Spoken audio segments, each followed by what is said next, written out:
बच्चों नमस्कार, आपका बायोटेक चैनल में स्वागत है। तो बच्चों जैसा कि इसमें एनिमल फिजियोलॉजी चल रहा है और एनिमल फिजियोलॉजी का आज पार्ट 10 है वो, और बहुत ही महत्वपूर्ण टॉपिक है ये। तो इसमें क्या होता है कि अगली नेक्स्ट हेडिंग आती है ओबेसिटी। लेकिन स्टार्ट करने के पहले चैनल को सब्सक्राइब कर लीजिए, जिससे फायदा होता है कि हर एक वीडियो आप तक पहुँचता रहता है वो। और सेकंड, आप शेयर कर लीजिए, शेयर करने से फायदा होता है कि आपके जो मित्र यार हैं उन तक ये वीडियो जो है वो पहुंचता रहेगा। तो बच्चों इसमें होता है कि जैसा कि ये चल रहा था कि ओबेसिटी, तो नेक्स्ट पॉइंट आता बड़ा इंपॉर्टेंट होता है कि ओबेसिटी वास्तव में क्या होती है। इसको हिंदी में हम क्या कहते हैं, इसको हिंदी में मोटापा कहते हैं वो। आपने सुना होगा कि मोटापा माने मोटापा हो गया है, ओबेसिटी हो गया है ये। तो मोटापा में क्या होता है कि जिस समय हम जितने आमद ऊर्जा होती है वो, उसकी अपेक्षा में जितनी खपत ऊर्जा होती है वह कम होती है वो। जितना मतलब इनटेक हम ऊर्जा कर रहे हैं उसकी अपेक्षा में ऊर्जा जब खपत कम होती है तो उसी को क्या कहते हैं, उसी को ओबेसिटी या मोटापा कहते हैं।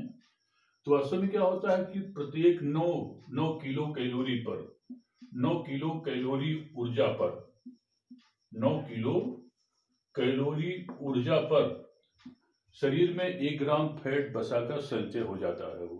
इसलिए अगर आदमी वर्क करता रहे कंटिन्यू तो ओबेसिटी वाली कंडीशन नहीं आती है वो।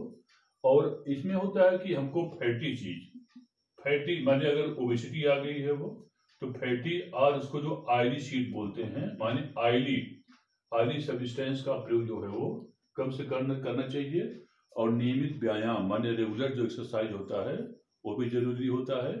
इसके अलावा साइकिलिंग, जैसे साइकिलिंग हो गया जो है वो, साइकिलिंग हो गया। और अगला होता है स्टेयरिंग, होता जो है वो स्टेयरिंग है, उसको बोलते हैं सीढ़ी पर चढ़ना। ये भी जो होता है ओबेसिटी को कम करता है वो। और प्लस जो होता है रेगुलर एक्सरसाइज, रेगुलर एक्सरसाइज है। और ये होता है नंबर 4 होता है मॉर्निंग एंड इवनिंग वॉक। तो इतनी पॉइंट पर अगर हम केयर करें तो माने कि फैटी ऑयल, फैटी सब्सटेंस को नहीं लेना है। और सेकंड जो होता है साइकिलिंग करना है। थर्ड स्टेयरिंग माने सीढ़ी पर चढ़ना है। और रेगुलर एक्सरसाइज करना है। और मॉर्निंग और इवनिंग वॉक करना है। तो इससे क्या हो जाती है, तो माने ओबेसिटी वाली कंडीशन जो होती है वो नहीं आ पाती है वो। डॉक्टर जो होते हैं सलाह भी देते हैं। और पहली बात इसमें क्या होता है, खान पान पर हमें काफी कंट्रोल करना पड़ता है वो। अब आती है बच्चों इसमें नेक्स्ट होता है, नेक्स्ट हेडिंग आती है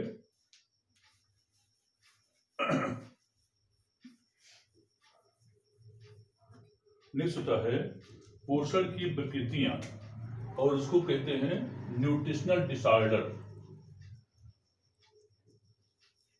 नेक्स्ट होता है पोषण की विकृतियां,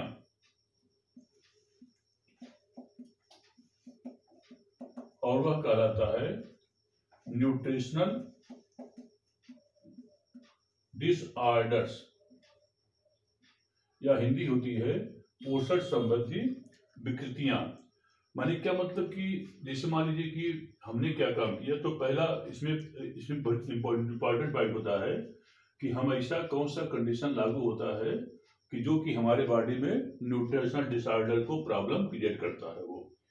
तो इससे संबंधित कुछ डिसऑर्डर्स निम्नलिखित होते हैं वो। नंबर 1 होता है पीईएम।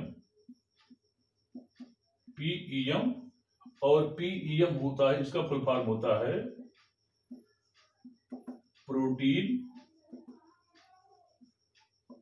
प्रोटीन एनर्जी माल न्यूट्रिशन।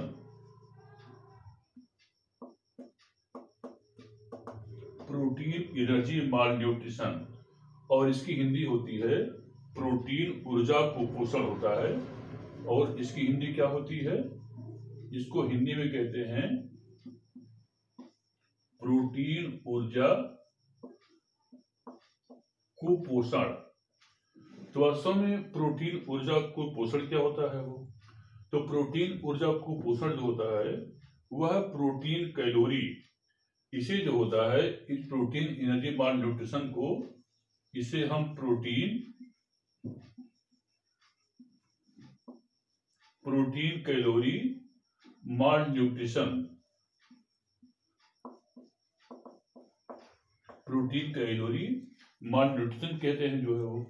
और यह बीमारी उस दशा में होती है जब बच्चों और वयस्कों में जो है वो प्रोटीन व ऊर्जा की मात्रा, प्रोटीन व ऊर्जा की मात्रा पर्याप्त मात्रा में नहीं मिल पाता है, तो प्रोटीन ऊर्जा कुपोषण संबंधी बीमारी हमको मतलब कि हो जाती जो है वो।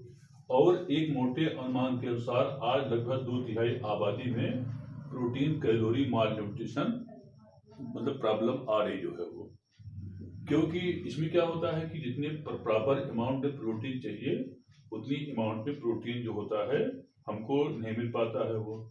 और प्रोटीन एनर्जी माल न्यूट्रिशन बच्चों जो होता है ये 2 प्रकार का होता है। नंबर वन होता है प्राइमरी,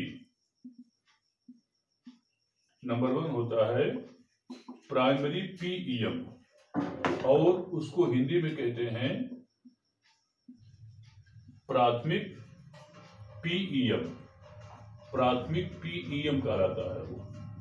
तो प्राथमिक पीईएम यह जो होता है, प्राथमिक पीईएम होता है जब भोजन में प्रोटीन की कमी से, जब भोजन में प्रोटीन ऊर्जा की कमी जब होती है तो उसे हम प्राइमरी पीईएम कहते हैं। और इसी प्रकार से नंबर 2 होता है सेकेंडरी, नंबर 2 होता है सेकेंडरी पीईएम होता है वो। सेकेंडरी पीईएम या उसको कहते हैं द्वितीयक पीईएम कहलाता है वो।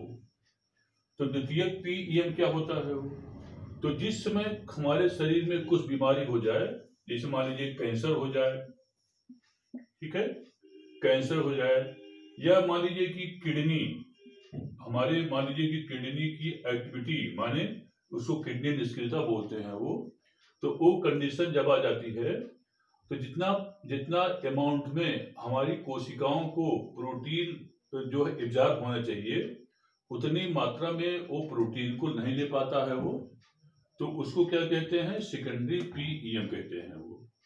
अब आती है कि मानव में जो कुपोषण होता है इसमें जो है 2 प्रकार का होता है वो, बड़ा इंपॉर्टेंट पॉइंट है, क्योंकि कुपोषण जो है वो इस पर WHO का निगाह जो है ये, और वर्ल्ड का निगाह मतलब WHO और अपने देश का निगाह जो है कुपोषण पर बहुत तेज चल रहा है, क्योंकि कुपोषण से बहुत ही बच्चों में बीमारियां फैल रही है वो।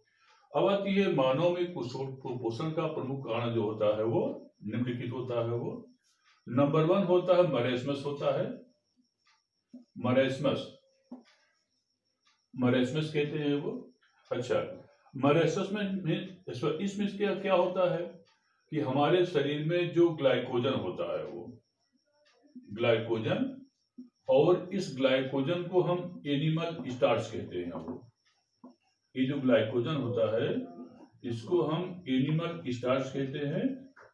और जिस समय और हमारे यकृत में माने इसका स्टोर जो होता है 2 जगह, एक तो हमारे लीवर में होता है और सेकंड हमारे मसल्स में होता है वो, माने 2 जगह इसका स्टोर होता है, लीवर में होता है और मसल्स में होता है वो। तो ग्लाइकोजन जिसे मान लीजिए कि हम जिसमें फास्ट करते हैं, माने उपवास करते हैं, तो आधे दिन में उपवास करने के बाद लीवर में जो होता है, लीवर आधे दिन उपवास करने तक इस ग्लाइकोजन को जो है वो सप्लाई बॉडी को करता रहता है वो। लेकिन इसके बाद जो है अगर भोजन में फिर अगर भोजन हमको नहीं मिलता है वो, तब हमें क्या होती है वो, तो तब इसके बाद क्या होता है, पहले से मौजूद प्रोटीन और वसा का विखंडन होना शुरू हो जाता है वो। लेकिन अब मान लीजिए कि और प्रॉब्लम हो जाती है, तो इसी को हम स्टारवेशन या उसको हिंदी में क्या कहते हैं, भूखमरी कहते हैं वो। जैसे आपने सुना होगा कि भूखमरी फैल जाती है वो। तो इस केस में क्या होता है कि प्रॉपर अमाउंट में जो है फूड मटेरियल बच्चों नहीं मिल पाता है वो, अच्छा, अब आती है कि इस कंडीशन में क्या होता है कि जो हमारे बॉडी में फैट और प्रोटीन होता है, उसका उपयोग हमारी बॉडी जो होती है लेना शुरू कर देती है। वो उस केस में क्या होता है कि हमारे हमारे मांसपेशियों माने दो चीज, एक तो हमारे टिश्यू का और सेकंड क्या होता है हमारे मसल्स का क्षय होने लगता है वो, और इससे शरीर जो होता है दुबला पतला और मतलब कि कमजोर हो जाता है वो, और अंत में आंखें धंस जाती जो है वो गड्ढे में, और सिर्फ हड्डी हड्डी बचती जो है वो। और अगर फिर केयर ना किया गया वो बच्चा जो होता है मर जाता है वो। तो बड़ा इंपॉर्टेंट डिजीज उसको क्या कहते हैं वो मरस्मस कहते हैं। अब आता है कि सेकंड प्रॉब्लम आती है इसका जो है वो माल न्यूट्रिशन का, और वह कहलाता है क्वाशरकोर। नंबर सेकंड होता है क्वाशरकोर होता है। क्वाशरकोर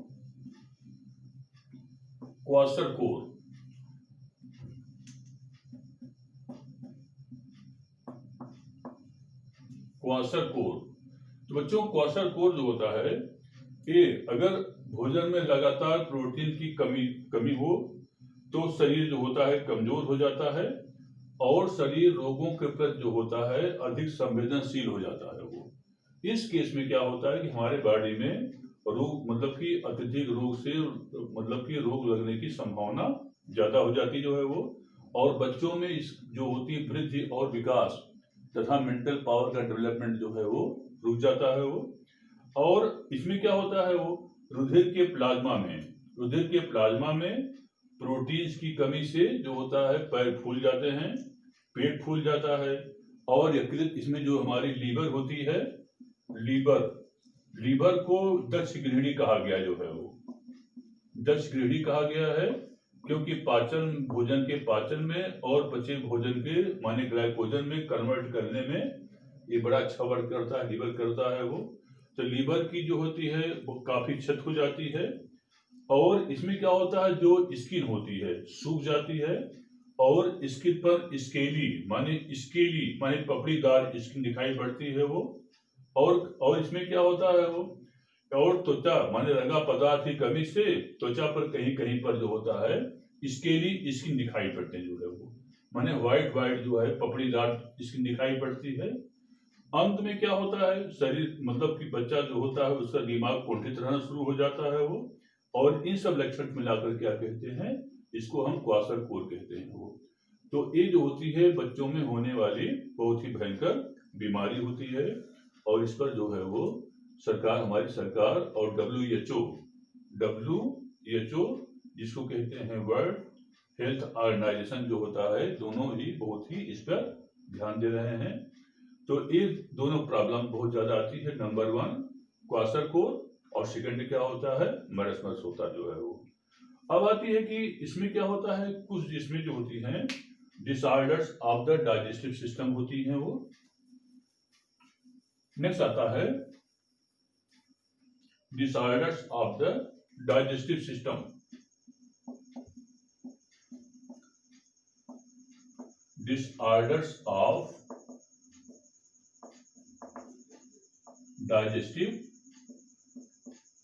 सिस्टम, और इसको हिंदी में कहते हैं पाचन तंत्र की विकृतियां। पाचन तंत्र की विकृतियां।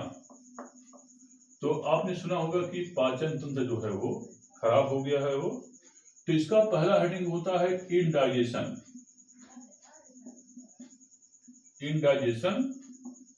या इसको हिंदी में क्या कहते हैं इंडाइजेशन, और ये कहलाता है डिस्पेप्सिया कहलाता है वो, डिस्पेप्सिया। तो इंडाइजेशन और डिस्पेप्सिया। तो अब आती है कि इसमें क्या होता है कि मान लीजिए कि हमने भोजन कर लिया जो है वो, या किसी मतलब मनुष्य जब भोजन करता है तो क्या होता है कि हमारे उदर या पेट में जो पहला भाग होता है उसको बैगु कहते हैं। तो बैगु में जो होती है वह बेचैनी होती है, और इसे क्या कहते हैं डिस्पेप्सिया कहते हैं जो है वो।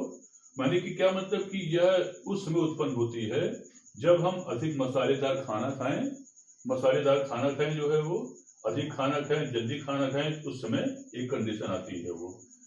तो बच्चों अभी पाचन तंत्र विकृति कंटिन्यू है वो, लेकिन आज के लिए इतना पर्याप्त है। इसके बाद वाले वीडियो में हम आपको इस बारे में और डिस्कस करेंगे।